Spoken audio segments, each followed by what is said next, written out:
Good afternoon, or should I say evening, morning. Morning? At any rate, I am the Game Master. Pleased to make your acquaintance. Before we begin, there is something I must tell you. You see, my job is to draw you into this world with my voice and cards, which is why I believe it best for you to play with the sound on. In fact, I insist on it. However, as you can see, my voice is subtitled, so you can always read along as well.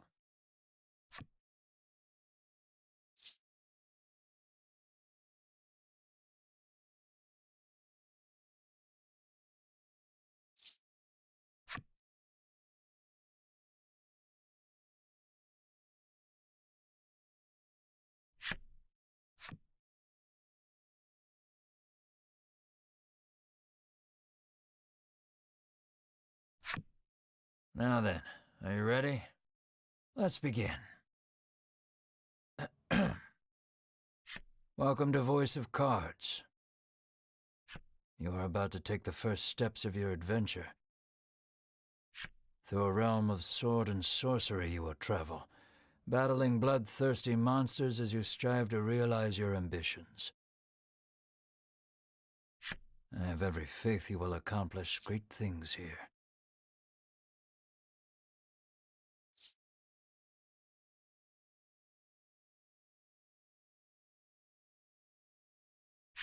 I am merely a witness to your exploits. Now then, your departure draws nigh. May your journey be a safe one.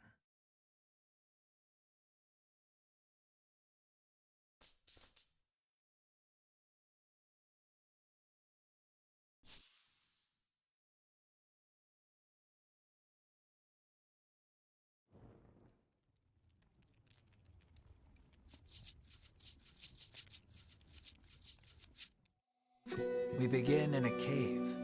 The surrounding rocks are slimy with damp. It feels as if some foul creature could leap out from the shadows at any moment.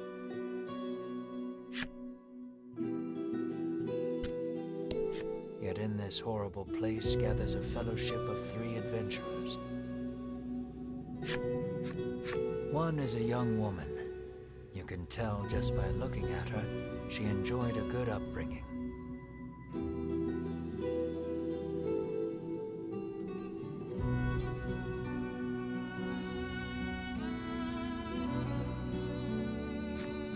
Another is a stoic warrior.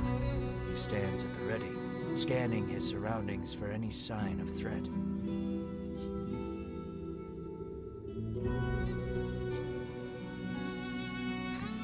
Last but not least is the old man. He has a sagely air and gazes into the darkness stretching out before him. These adventurers seek a certain treasure hidden in this cave.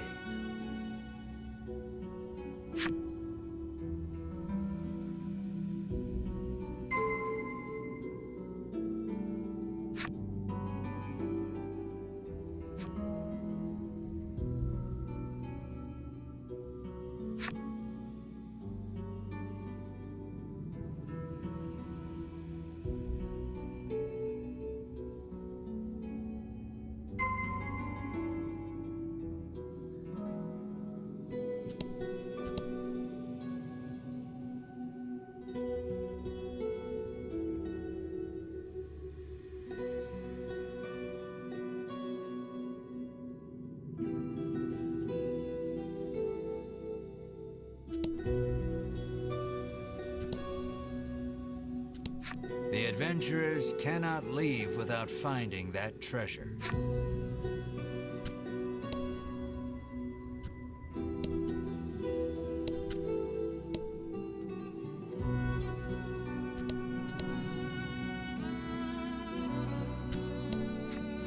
An iron door towers before you.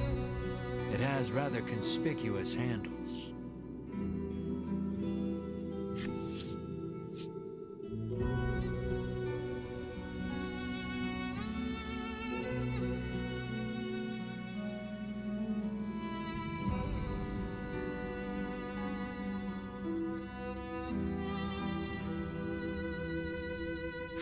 The stoic man takes hold of the handles and pulls as hard as he can, but the door doesn't so much as budge. The stoic man winds his leg back and lets fly a powerful kick into the door. As his foot connects, the door trundles to the side, so it was one of those sliding contraptions.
Welcome to Voice of Cards. Welcome to Voice of Cards. Welcome to Voice of Welcome to Voice of Cards. Welcome to Voice of Cards. Welcome to Voice of Cards. Welcome to Voice of Cards.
Good afternoon, or should I say evening, morning.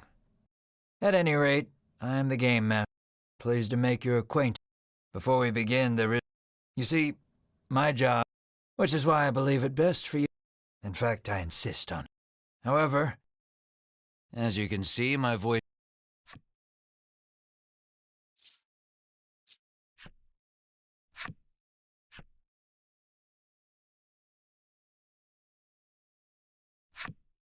Now then, are you ready? Let's begin. Welcome to Voice of Cards. through a realm of... I have every faith you will accomplish great things here. I am mere... Now then, your departure draws nigh. May your journey...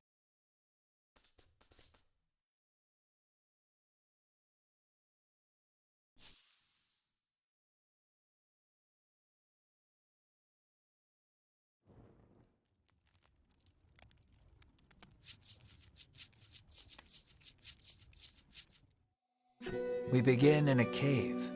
The surrounding rocks are slimy with damp. It feels as if some foul creature could leap out from the shadows at any moment.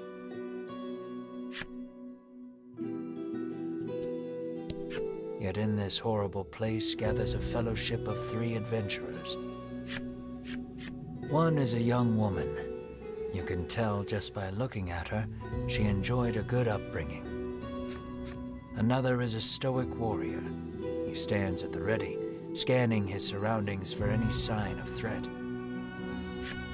Last but not least is the old man. He has a sagely air and gazes into the darkness stretching out before him. These adventurers seek a certain treasure hidden in this cave.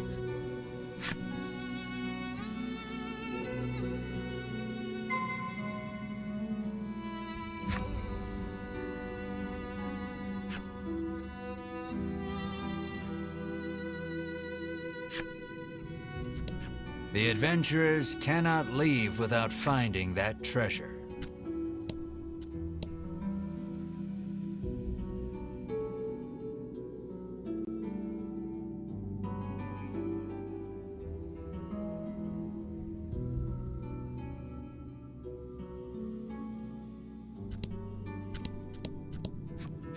An iron door towers before you. It has rather conspicuous handles.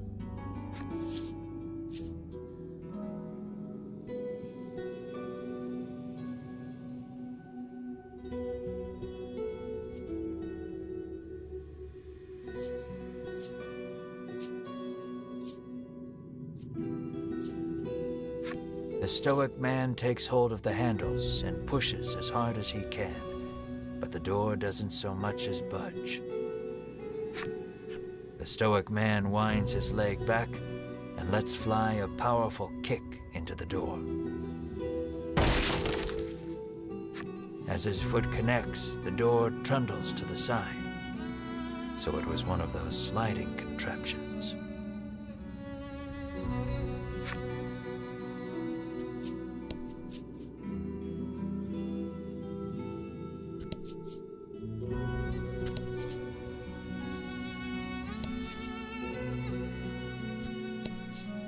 Something leaps out at the Fellowship from the darkness.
These adventurers have seen their fair share of battle and defeat their attackers with ease.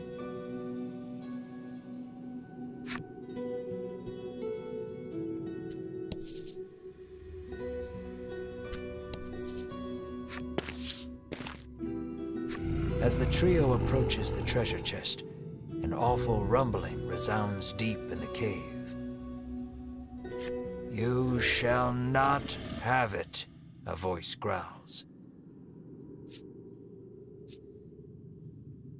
Before the wary trio appear creatures the likes of which they've never seen.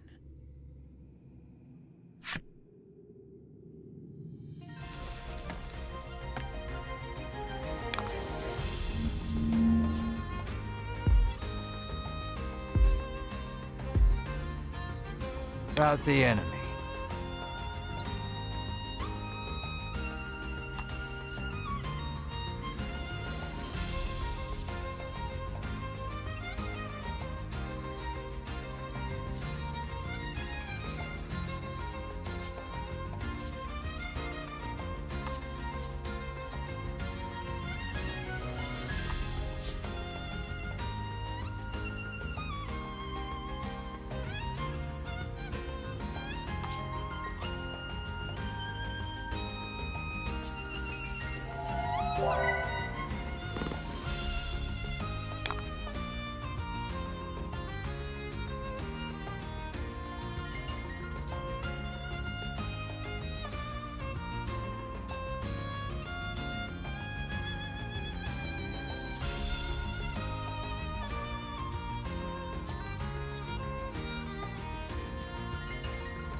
Excellent.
The young woman edges around the monster's bulk to stand before the treasure chest.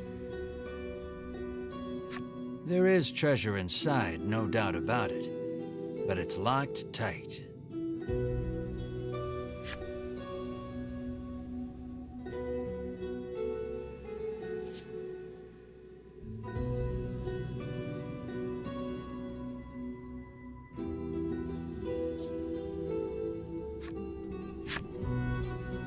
The woman slides the simple key into the lock. The chest clicks open.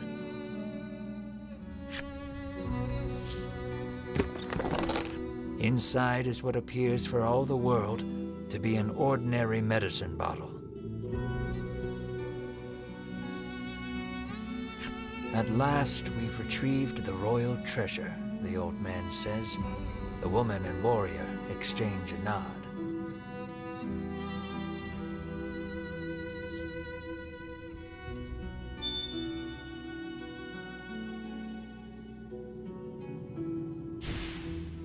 Their quest complete, the triumphant trio put the cave behind them.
This is Castle Advent. Queen Nilla reigns over the kingdom from within its walls.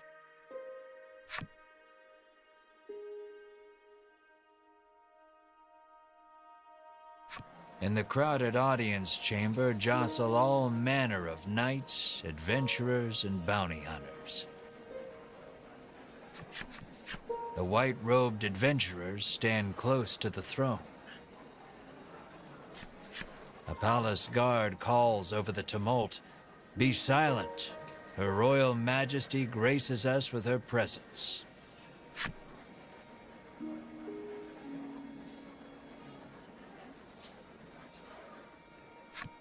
The cacophony ceases the moment Queen Nilla enters the chamber. Seated upon the throne, the queen faces the crowd. Her lips part. "Thank you all for heeding my call to slay the dragon. Whatever it takes to defeat this reawakened evil, I ask that you do it. Whomsoever conquers this beast will be honored for ages to come and handsomely rewarded." At that, the gathered crowd cheers loud enough to shake the castle's very foundations. "Leave the dragon to us, Your Majesty," say the white-robed adventurers, as if the beast's demise at their hands is assured.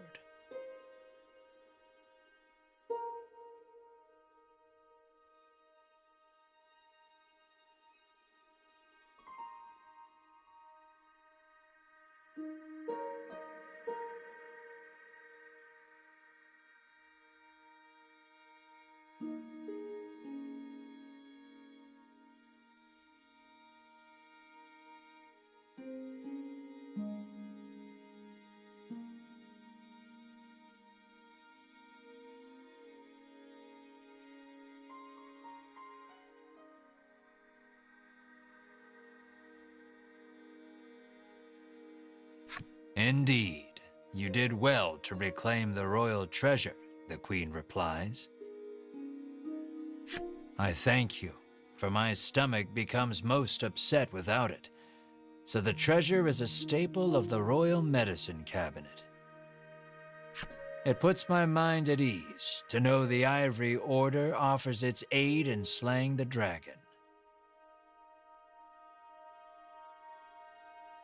The trio are disciples of the Ivory Order, a charitable organization beloved the realm over. Indeed, anyone would think this illustrious trio the heroes of our tale. But they'd be wrong.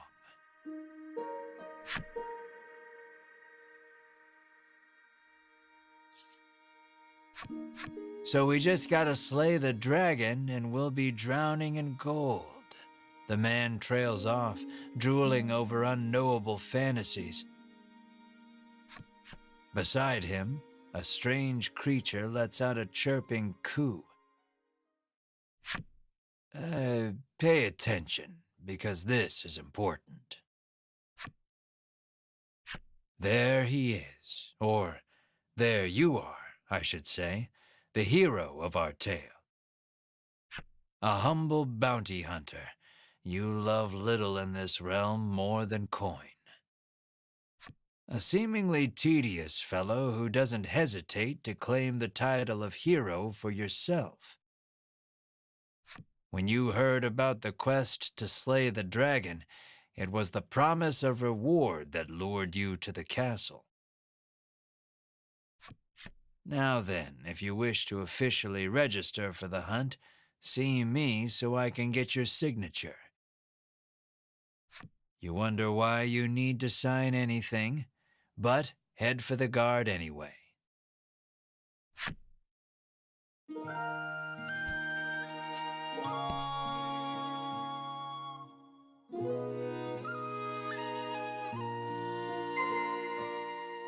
Shall we?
We of the Ivory Order will be the ones to restore peace to the land, brags a white-robed man. My colleague made me come along, but he didn't mention we were going on a quest to slay the dragon, she says, trembling.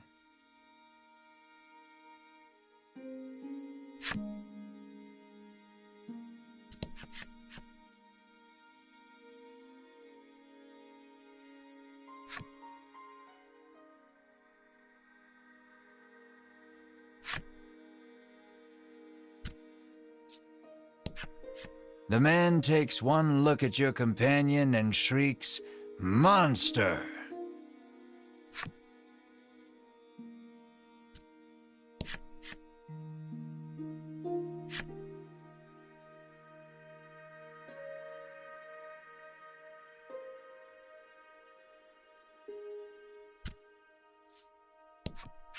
You'll need tough gear if you're going to beat the dragon, the man tells you.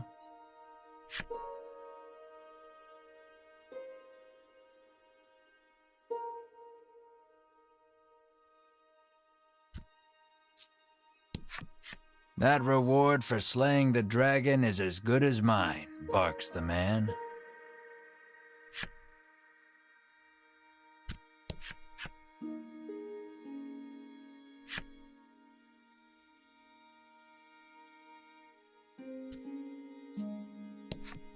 You think the dragon's really as tough as they say? Asks the man, his knees knocking together.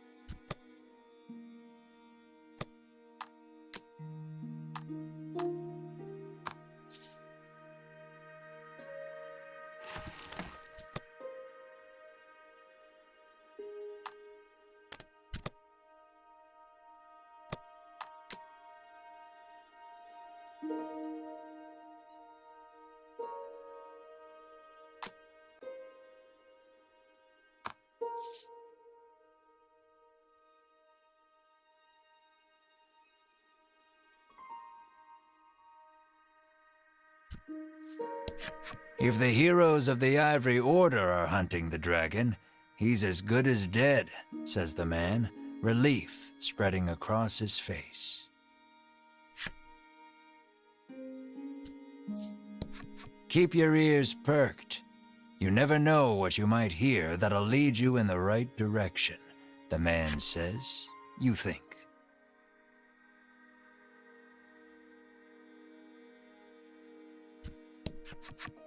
The Ivory Order trio stands before you. They seem not the most approachable of parties, but...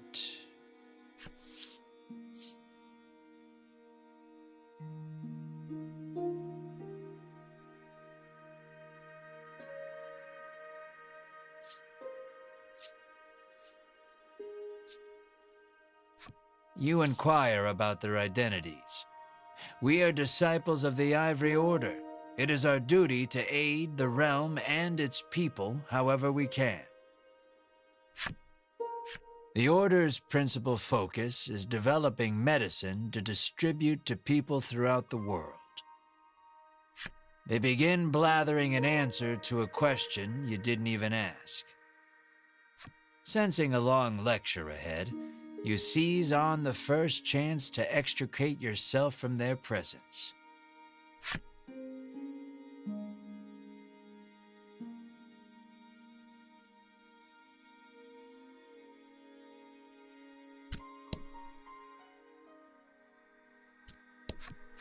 Go talk to the guard on the left to sign your name on the register.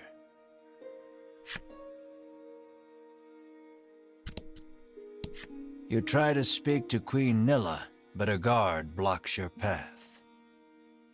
Figures a nobody bounty hunter can't just walk up to a queen and start chatting like they're best friends.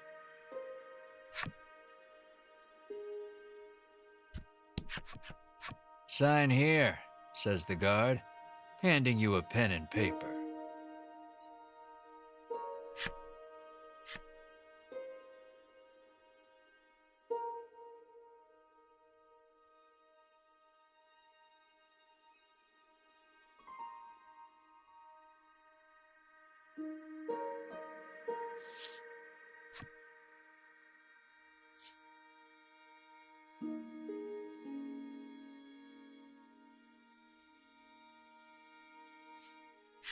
You sign your name. A fine name.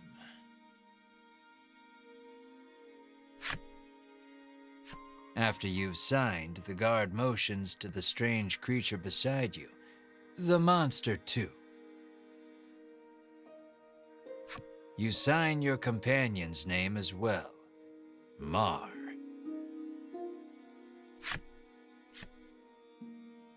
Mar, your friend and sometimes traveling companion. Though he can't speak the human tongue, he seems to understand it well enough.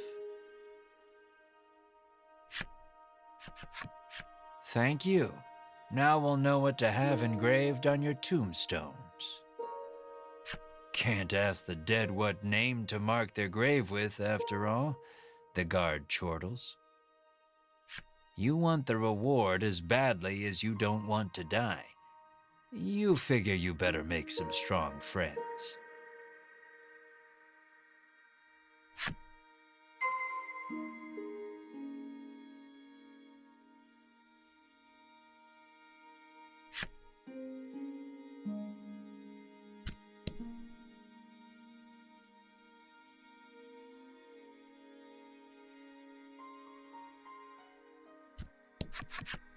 Offer to join forces with the Ivory Order trio?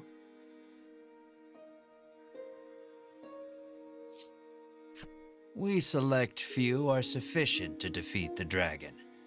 We require no additional aid. And we certainly don't require the aid of a no-name wastrel. With that, the trio takes their leave of the castle.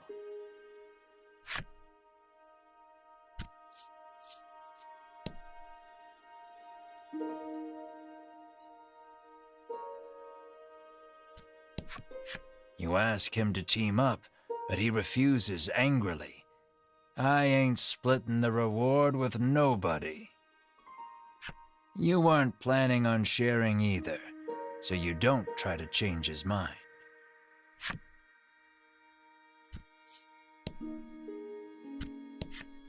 Never know what you might hear that'll lead you in the right direction. The man wanders off somewhere, muttering to himself.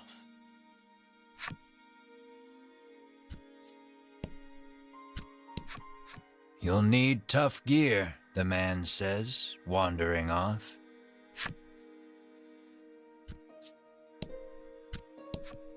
Before you even open your mouth to ask him to team up, he cuts you off. Thanks, but no thanks.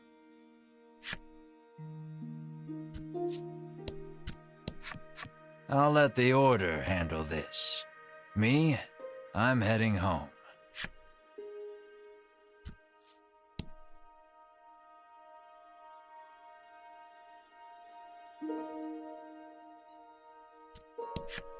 No way am I adventuring with anyone who keeps that sort of creepy company, he says.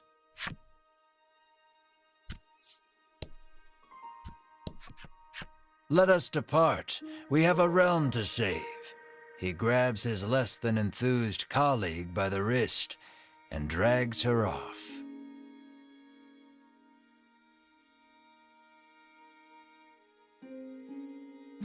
You catch a glimpse of the terrified look on her face, and then the two disappear out of the audience chamber.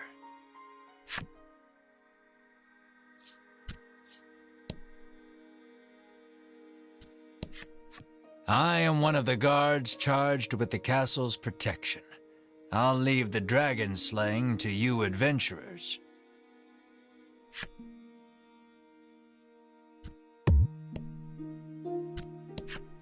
I am one of the guards charged with the castle's protection. I take not a single step from my post.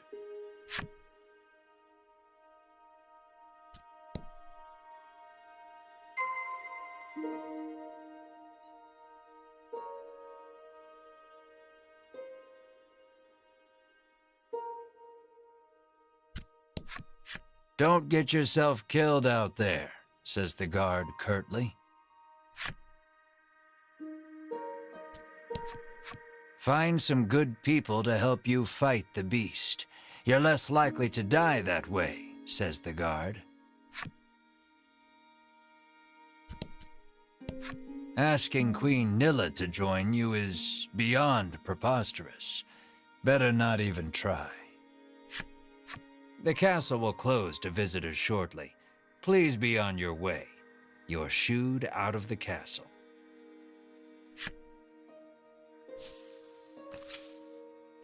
In the end, you set out, just the two of you, to hunt the dragon.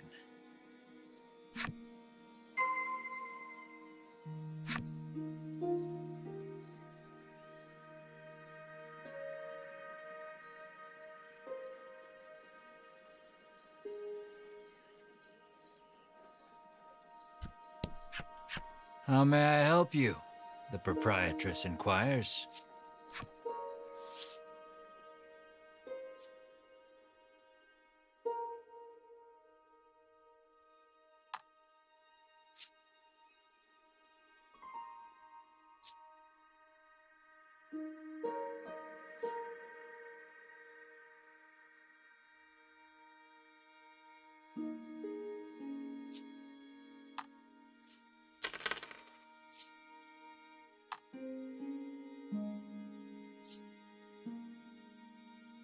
Will that be all? The proprietress asks.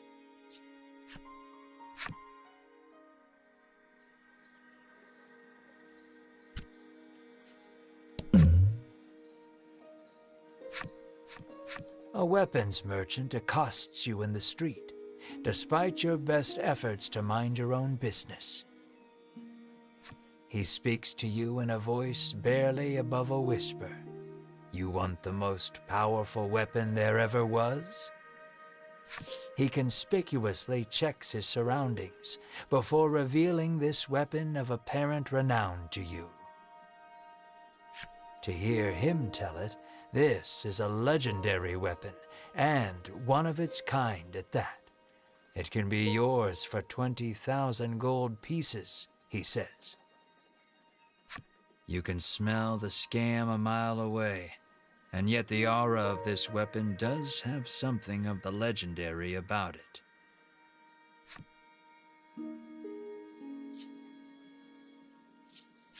You open your coin purse only to find you don't have 20,000 gold pieces. No money, no sale. He tucks the weapon away once more.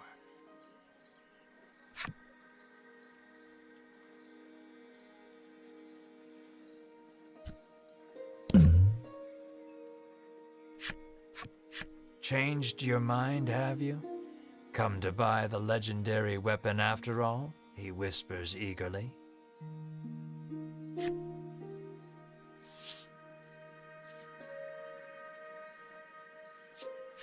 You ask who in their right mind would pay so much for something so clearly fake, stolen, or forged. Well, you know where to find me, if you change your mind, he says, tucking the weapon away.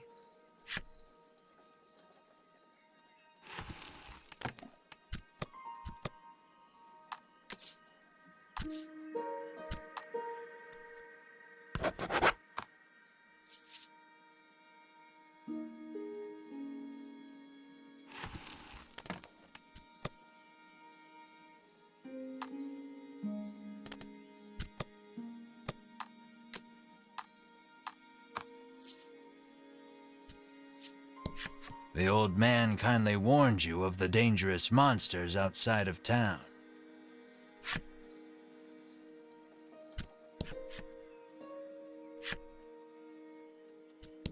The door is shut tight. You spy a keyhole on it, suggesting the existence of a corresponding key. Maybe you should come back if you ever find a key.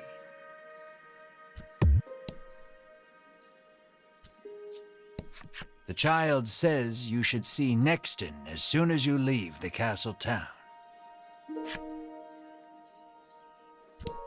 You peek inside the carriage shop only to hear the owner call out that they're closed. Guess you won't be making use of them after all.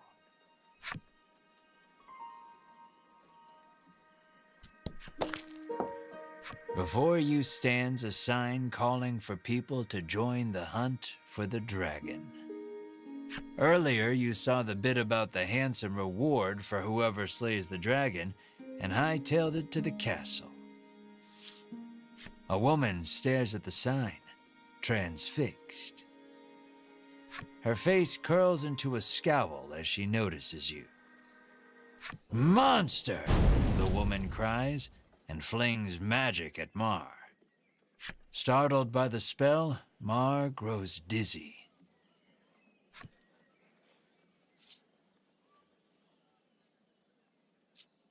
You whirl to the woman and shout, "What are you doing?" "This ain't a monster," you growl, as the woman snarls over you, "I hate monsters." The two of you bicker for quite a while.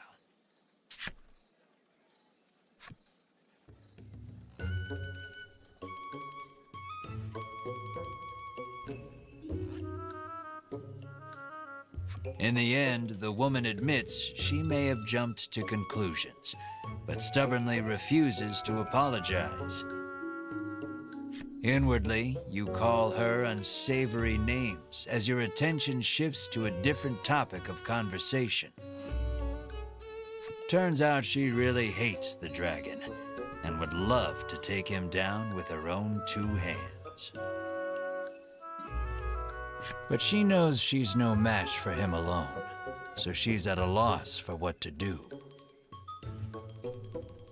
When you tell her you're after the same thing, she squints down her nose at you. "Fine," she says, "I can help you."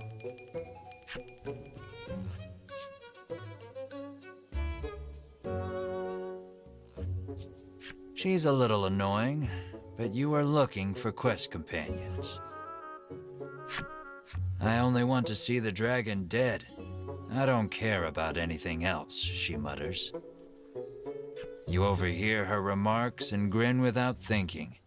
Then you don't care about getting a share of the reward. That suits you perfectly.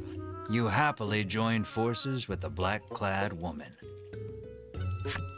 She introduces herself as Melanie.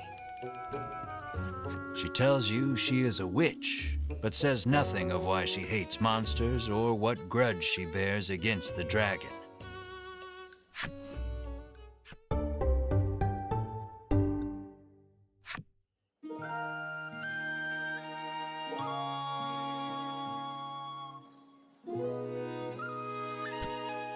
Calling all heroes. Whomsoever slays the dragon shall be handsomely rewarded.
How may I help you? The proprietor inquires.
Will that be all?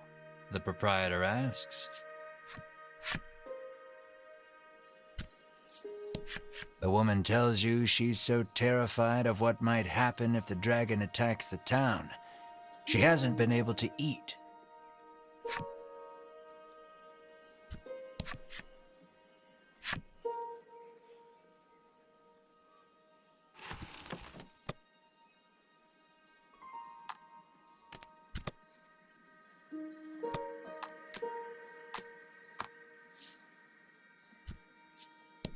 Welcome to Nexton, hails a man.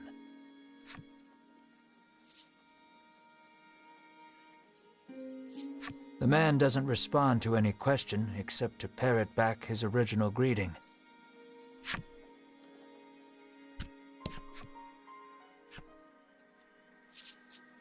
You try asking the man if he knows anything about the dragon. The man's eyes widen. He leans close, cupping his hand to his mouth. Welcome to Nexton, he whispers in your ear.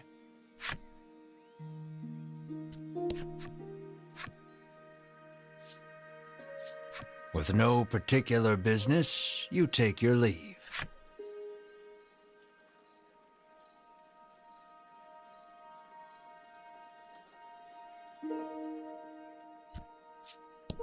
The man helpfully advises you take the opportunity to purchase equipment and curatives while you are in town.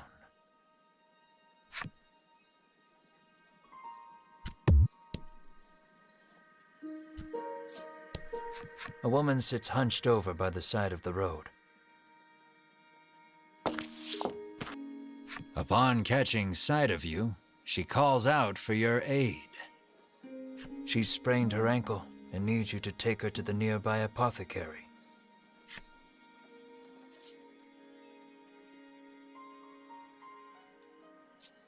You try to lift the woman into your arms, but the weight's too much for you to bear. You lay the woman back down where you found her and mutter a quiet farewell before turning to leave. Upon seeing that, Melanie snaps. What kind of person are you?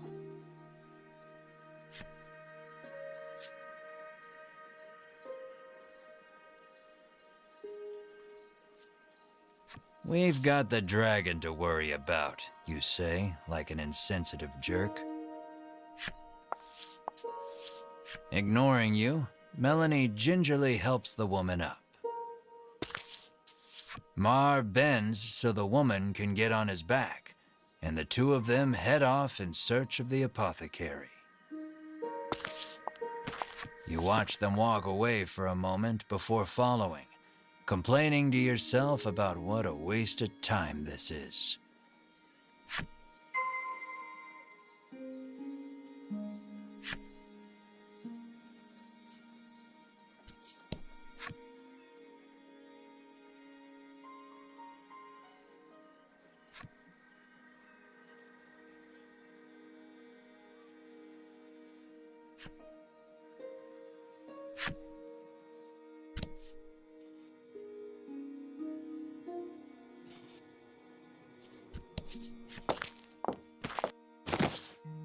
You arrive at the apothecary. After taking a curative, the woman begins hopping up and down. Nothing holds a candle to Ivory Order medicine, she beams. She thanks you and pulls something from her breast pocket.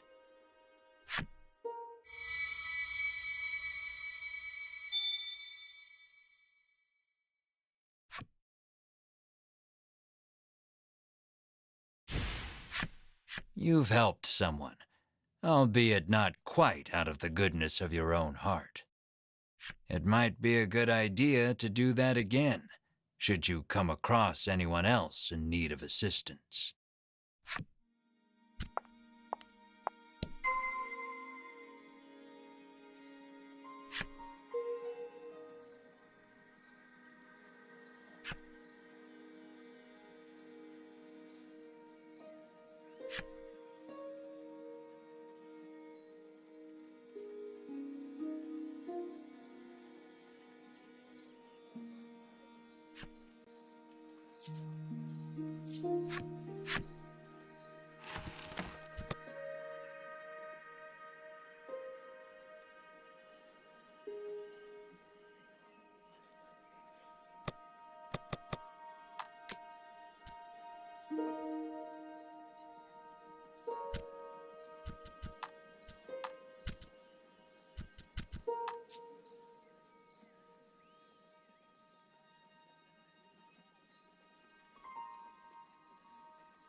As your eyes roam everywhere but the path you walk, you barrel right into someone.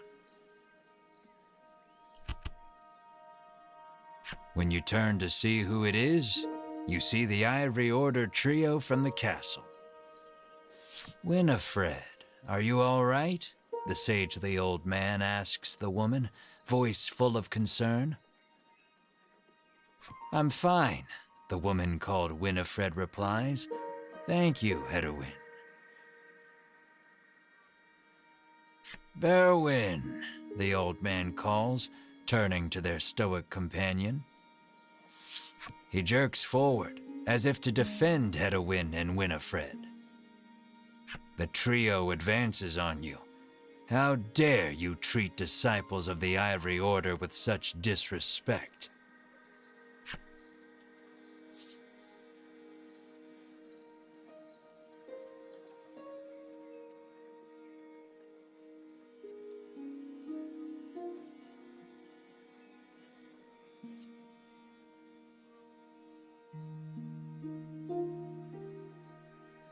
"They're the ones who ran into you, so if anything, they should be apologizing." "We were standing still," says Hedwyn, his calm tone belying the anger on his face. Muttering a half-hearted apology, you try to keep walking. But that's when you notice something in your hand.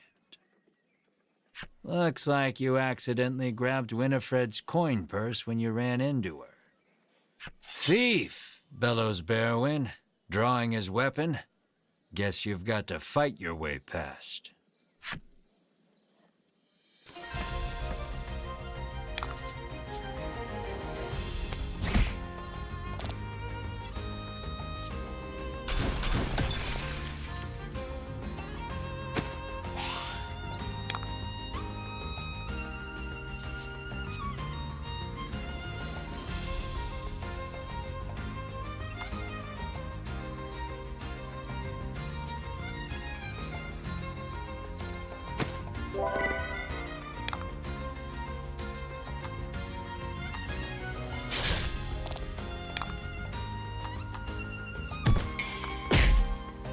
Fortune favors the bold.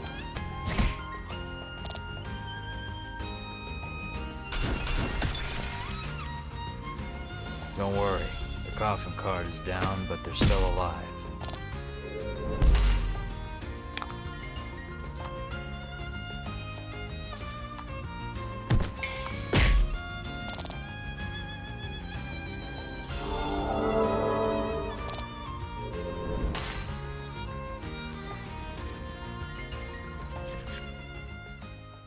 The Ivory Order laid you out flat. The Ivory Order trio looks at you like they can't believe such a weakling would even try to hunt down the dragon. Taking pity on your ineptitude, the Ivory Order trio uses their magic to heal your wounds. "We mustn't tarry any longer. To the monster researcher of Thriston with us," Hedwyn urges his companions, and the trio depart.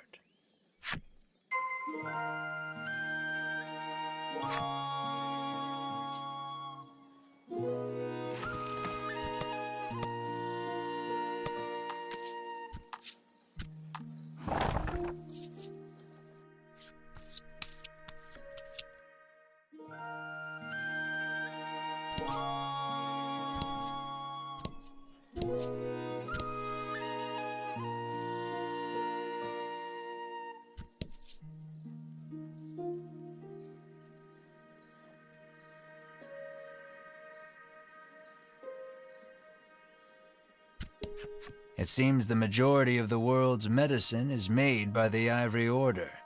Many people depend on it. That's probably part of the reason the Order has so many ardent supporters.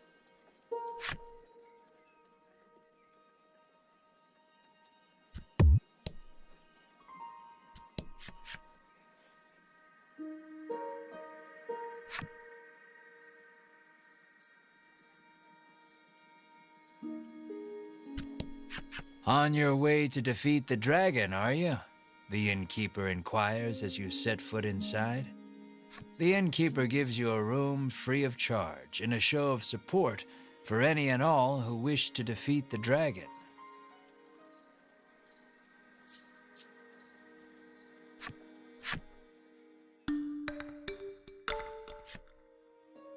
The party leaves the inn feeling rested.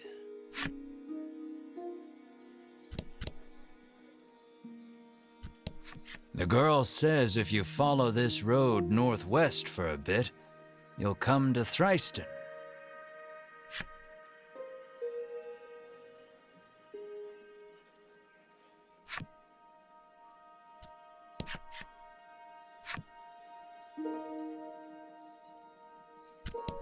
Apparently a monster researcher lives in Thriston and might know something about the dragon. It seems you've learned all you can here. Time to move on.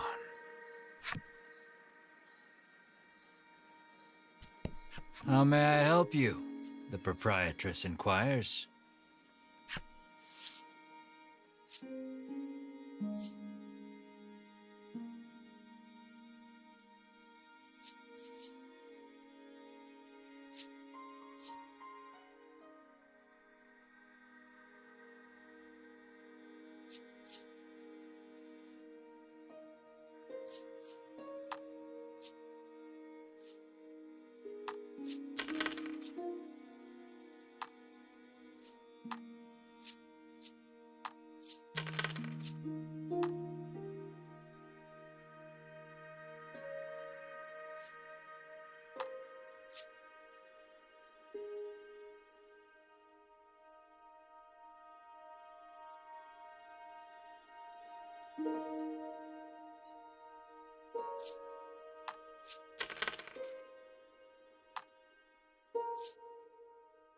Will that be all? The proprietress asks.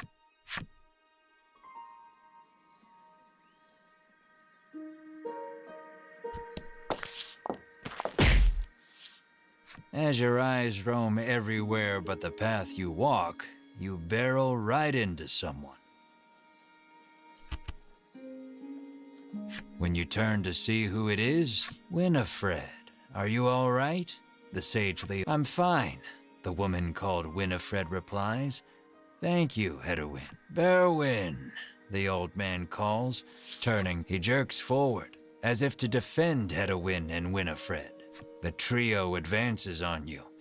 How dare you treat disciples of the Ivory Order with such disrespect? You fall to your hands and knees, pressing your forehead to the dirt in supplication. I offer my life as restitution, you sob. Winifred stares at you, bewildered you would go to such ridiculous lengths to apologize. Muttering a half-hearted apology, you try to keep walking. But that's when you notice something in your hand. Looks like you accidentally grabbed Winifred's coin purse when you ran into her. Thief, bellows Berwin, drawing his weapon. Guess you've got to fight your way past.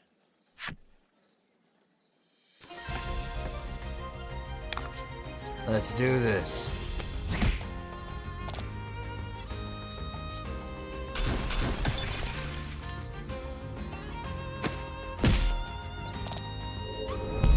worry. The coffin cart is down, but there's still a lot.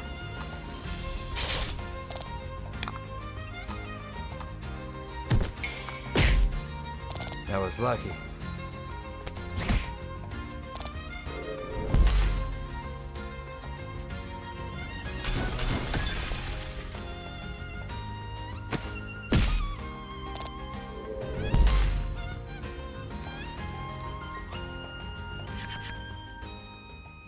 The Ivory Order laid you out flat.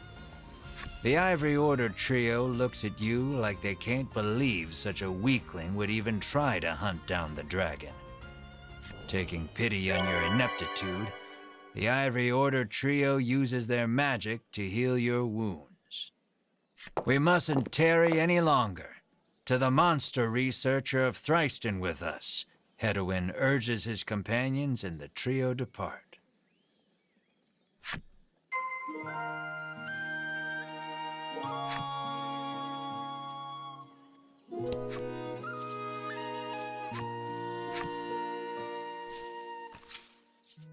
Aimless wandering can be fun, but if you want purpose and direction, I'd suggest sticking to the path.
That was lucky.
Nice work.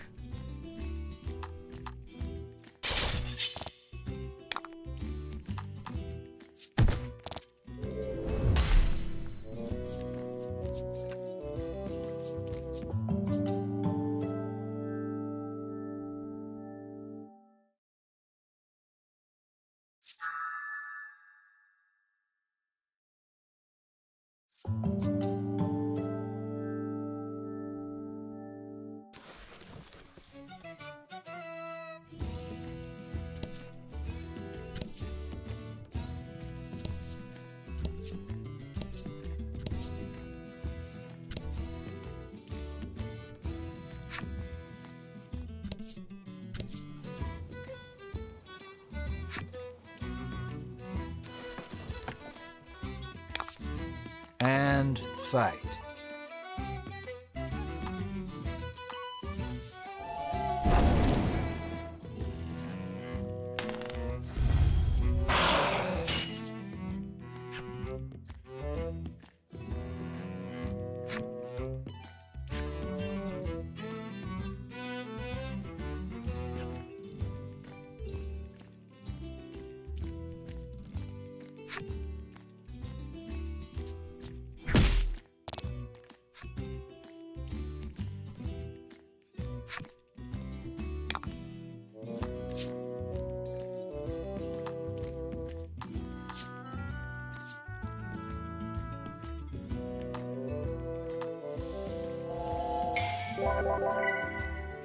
Nice work.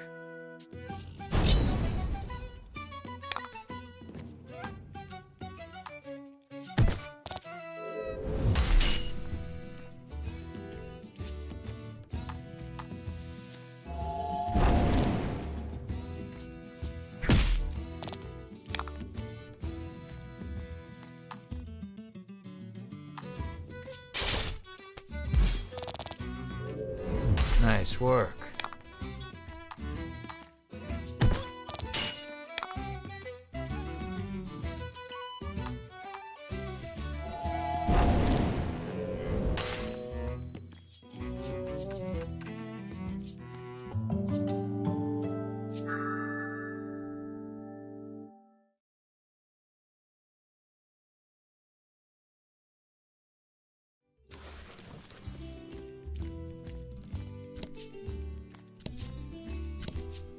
You kick a rock down the road, muttering about what jerks those three from the Ivory Order are. Cut it out, chides Melanie. She warns you your anger will only come back to bite you in the rear. You grumble, but your sulking is cut short when out of the thicket leaps a monster. The rock you kicked must have hit it, because it is really mad. Brace yourself for battle.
Well, if it isn't the head of the National Inn Association's son, the innkeeper blurts out, overcome with surprise. You've clearly been mistaken for someone else, but the innkeeper looks so excited that you dare not burst her bubble. Your room is free.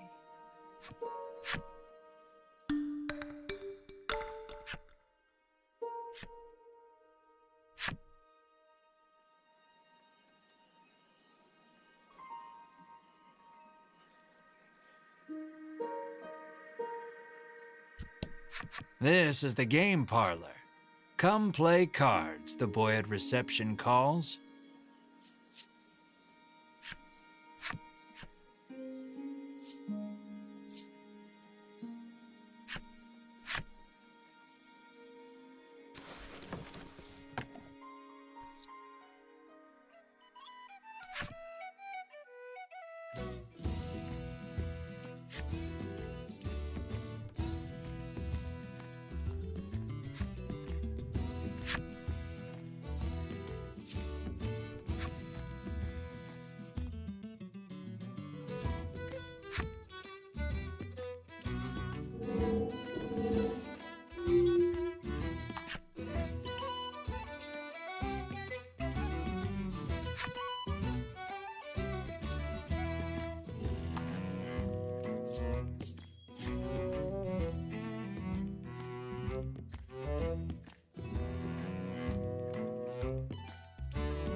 Good job. The boy praises you, proffering a gift in commemoration of your first win.